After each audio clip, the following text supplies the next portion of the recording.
Hi class! This video I will work a few homework problems from section 3.4, Ratios and Proportions. I have two questions on this page. Both questions are asking you to take a ratio and convert it to a fraction in simplest form. There's two ways to write a ratio. The first one is in the top left corner, 40 to 64, or in the bottom corner, 21:35. Both of those are ratios, and both of those can be converted to a fraction. The first number is the numerator, so if you go back up to 40 to 64, the second number is the denominator, and then from here, simplify this fraction. They are both divisible by 8. 40 divided by 8 is 5. 64 divided by 8 is 8. And so the fraction in simplest form is 5/8. For this one in the bottom corner will be 21/35. Both of these numbers are divisible by 7. 21 divided by 7 is 3. 35 divided by 7 is 5. So the fraction in simplest form is 3/5. The next question talks about a concept of unit price. This is how much it costs per ounce or per pound. We see this a lot in the grocery store. To find unit price, you take the total price divided by the total units. Okay, so take a look at this problem. A 25-ounce can of pineapple for $1.05. We'll take the $1.05, divide by 25. And like I said in class, I am going to let you use your calculator in this chapter. There are just some problems that we're going to get to that it will just be easier if you have a calculator, because I want you to understand the concept and not get bogged down on these problems that involve some longer calculations.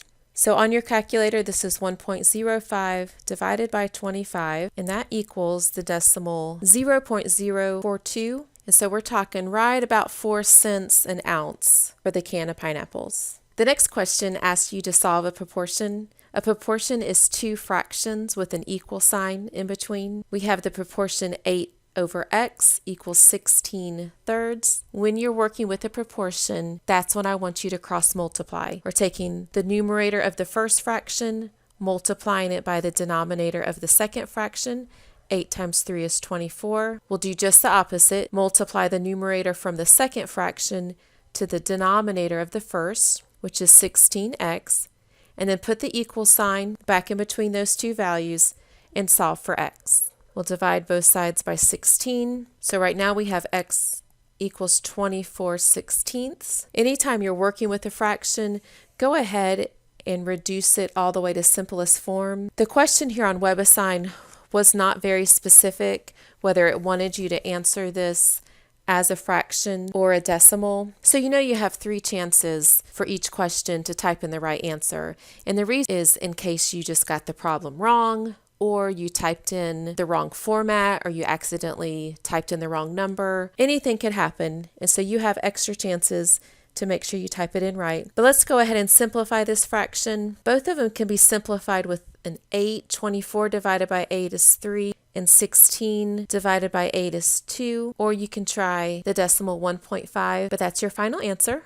Okay, this last problem is also a proportion. It's definitely more complex than the one we just solved, but we will still cross multiply. But because now we're working with binomials, these binomials, it's important that you keep parentheses around the binomial so they don't mix with a number that's not part of the binomial. I want you to put the single digit first and then the binomial. So for example, when multiplying x plus 6 times 2, I want you to put the 2 first, then parentheses x plus 6. Next, when you do the other multiplying, put the 3 first, and then the binomial x minus 5, and then put the equal sign, and now solve this problem. We'll use distributive property to get 2x plus 12 equals 3x minus 15. Next, I like to bring my variables to the left side. So this is negative x plus 12 equals negative 15. Subtract 12 from both sides. Negative x equals negative 27. Last step,